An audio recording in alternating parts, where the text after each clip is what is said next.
Europe 1, 7h41, Samuel Etienne. C'est l'heure de culture d'été, le tour de France des festivals. Avec vous, Nicolas Caro. Comment ça va, Nicolas, ce matin? Ça va Vous avez ce sourire tous les matins, c'est bien agréable. À travers votre barbe, il faut le deviner. Et ce matin, détente, tranquillité avec un festival de jazz à l'île de Ré. Jazz au phare, Samuel, c'est la 7e édition, ça se passe au phare des baleines, face à l'océan. Ouais. C'est assez extraordinaire, vous mettez en plus du jazz là-dessus et c'est parfait. Ça, c'est pas mal. Surtout que la programmation de Jazz au phare est soignée. Vous pourrez écouter par exemple ce soir la chanteuse Patricia Bonheur. You can't know how happy I am that we met. I'm strangely attracted to you. That's someone I'm trying so hard to forget. Don't you want to Jolie voix. Vous avez vu, j'ai dit bonheur au lieu de Patricia Bonheur. Oui, mais en même temps, c'est du bonheur. Mais oui, c'est pour ça, je pense. Ah, écoutez, quoi d'autre à l'île de Ré, Nicolas? Alors, du bon, du grand. Après-demain, vers 22h, sur la scène du phare, ce sera un trio de choc qui réunit Richard Galliano, Didier Lockwood et le guitariste anglo-belge Philippe Catherine, Jean Chavigné, le président du festival.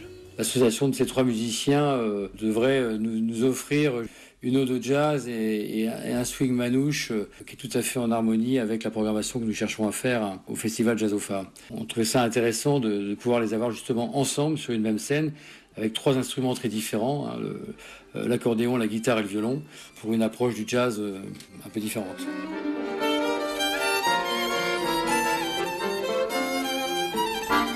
Et il y a, Nicolas, de grands noms à Jazz au phare. Et oui, et en parlant de noms, il y aura Lisa Simone, la fille de Nina Simone. C'est aussi pour mercredi soir.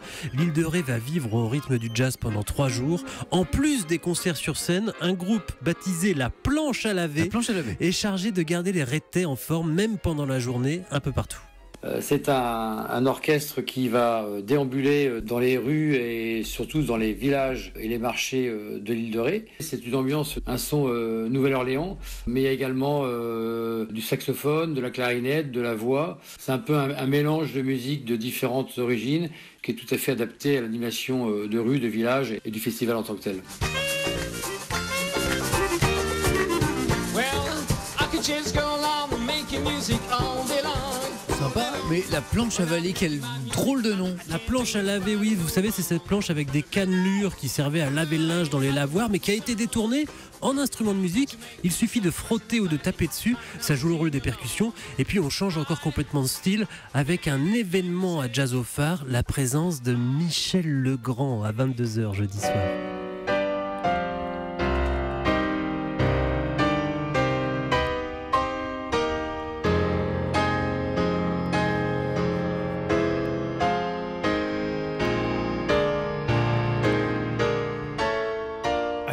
Les parapluies de Cherbourg. Ah, ça vous plaît, hein? Ah oui. Vous imitez même le piano pendant qu'on écoute. Ah bah oui, je suis emporté, je suis transporté. Alors, bravo à Jazz au phare, ça va être quelque chose à voir. Oui, Puis à très beau entendre spectacle aussi, bien sûr. Un grand merci, Nicolas, pour cet instant jazz, et je vous retrouve avec grand plaisir demain. À demain, Samuel.